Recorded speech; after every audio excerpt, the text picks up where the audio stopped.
How's it feel? Amazing. Yeah. How's it fly? Perfect.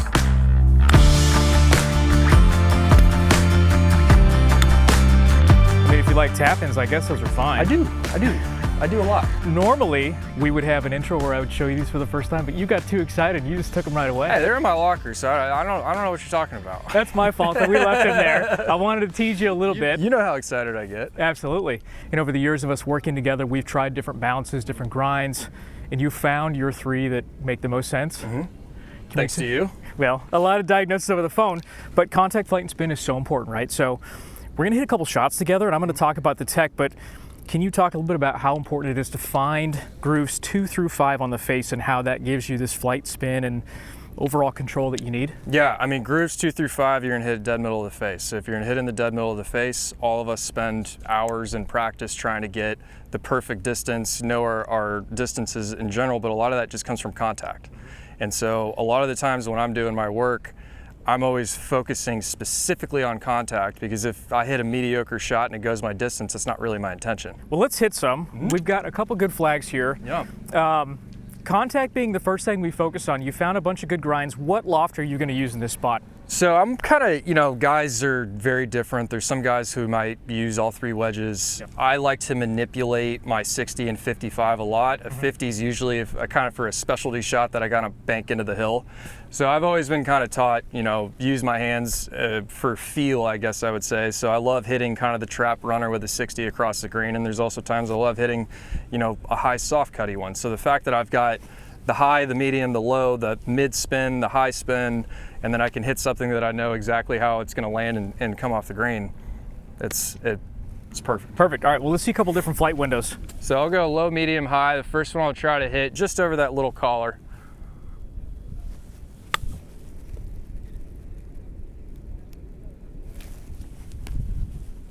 Something a little higher now? Yeah, now a little bit higher, kind of more of a stock chip that you would probably see from here.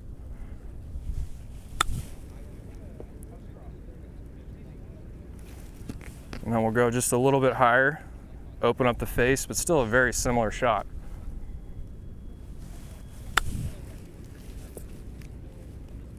I mean, if you like tap-ins, I guess those are fine. I do a lot. Those are great. So again, we talked about how important it is to find a grind and a bounce that gives you that contact.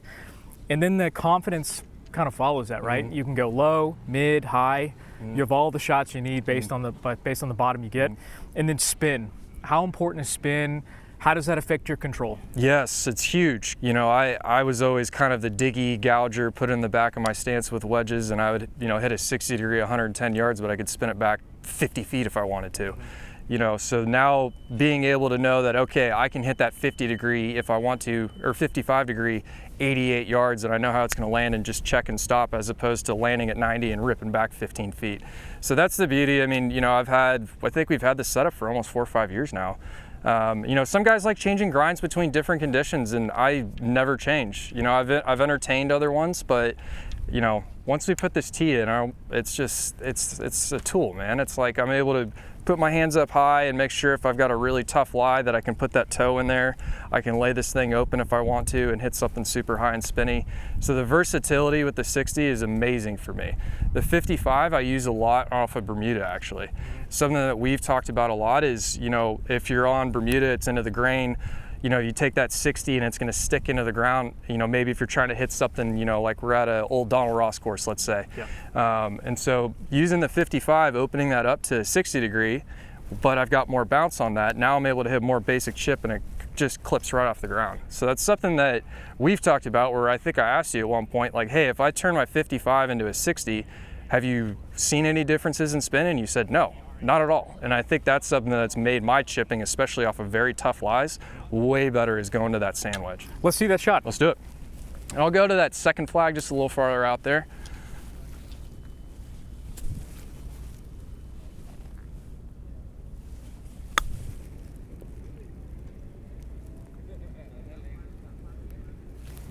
And then anytime I get onto like a really nasty Bermuda lie, I'll typically get a lot closer to it. I'll get my hands a little bit higher. Probably, it'll almost feel like the toe's down, and then I'm actually trying to take a divot, but even though it's really not going to take much of one. Oh, it sounds good. But like I said, that's the versatility of these. I know we're on perfect rye, but that's the shot that I use off of Bermuda any day of the week. So I want to share with you a couple of the key tech things that we have worked hard on over the years. The first one is about spin, right? And we've worked together for a long time. We've talked about the importance of spin. I think a lot of people think when they think of wedges, we want all the spin possible, right? It's not always the case. Correct. You've said to me on many occasions, sometimes I want a little less in some shots or some situations. There are 3 grooves now that we're putting in SM11. The first groove is going to be in 44 through 52, or your gap wedge. And the reason why we do it is we want to manage that spin, right? You don't want one that rips off the green. You're going to get a groove that does that for you. It's going to bring spin down just a fraction, give you something more predictable, something you can trust and believe in. And then as we start to add loft, we start bringing that spin right back, because that's where that control is. Well, and that's huge too, sorry to interrupt, but that's huge too, especially on, you know, where it was 44 to 52, is that what it was? 44 to 52. Okay, yeah, so 44 to 52.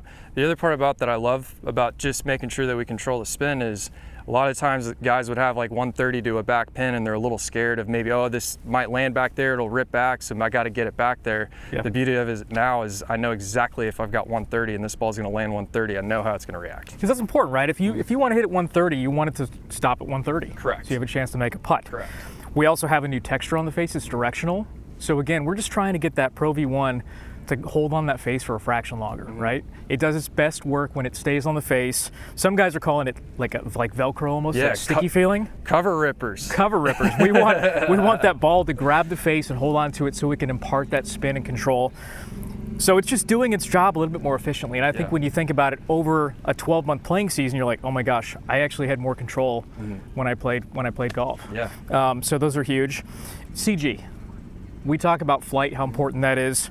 CG is now going to be geared once again to just giving you max control. When we get to something like a 60, this is where we see a lot of that control change.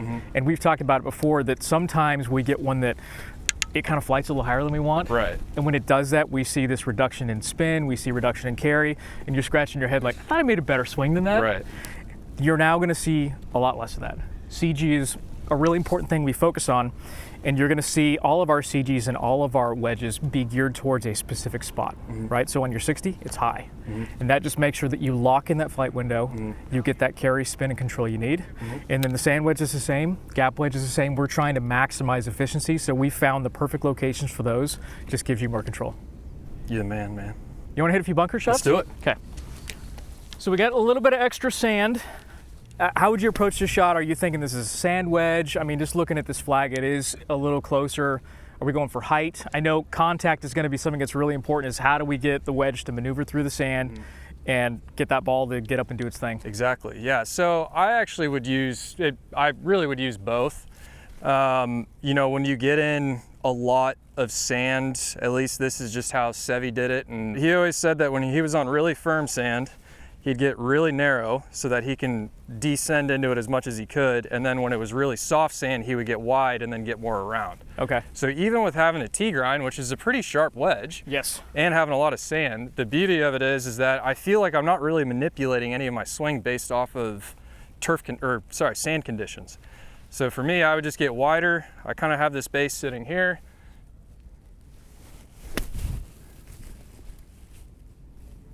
And something like that. And that's why for me, when I get wider, that takes out that kind of gougy one that kind of gets in there where guys are like, man, I thought I hit a good shot and I went 5 feet in front of you. Yeah. But if I need to go something a little bit longer, I'll never really try to hit a 60 too hard, and that's where I'll start moving up the bag. Just trying to make the same swing. You know, get rid of as many variables as you possibly can. You already have enough variables in here. Put the best effort you possibly can into what you can control. And so that's something that, you know, we play different, you know, some weeks the sand's gonna be really firm, it might be muddy, it might be whatever. I still just kind of manipulate my setup from there. So really, you know, if I had something that was super, super firm, then you kind of see me get kind of like this, which this conditions isn't for it, but I'll still try it. And you can see how I took just a little bit more sand on that one. And that was intentional. And that was intentional, because that's the exact same swing, it's just a little bit more narrow stance, so that means it kind of digs a little bit more. How important is it for you to find the right flight in a scenario like this? It's huge, because that's, you know, like in this scenario right here, I need to stop this ball fast. So spin is also a pretty important thing. Spin's very important. And so for here, I'll get a little bit lower to try to create the height and swing around my body.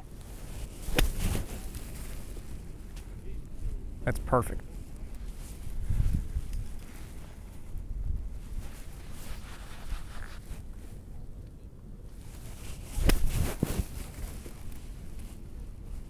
That's awesome. So what do you think of these new SM11s? They're going in the bag, so thank you very much. Nice to see you, buddy. Good to see you. You're the best. Thanks. Appreciate you, everything you do for me. Thank you.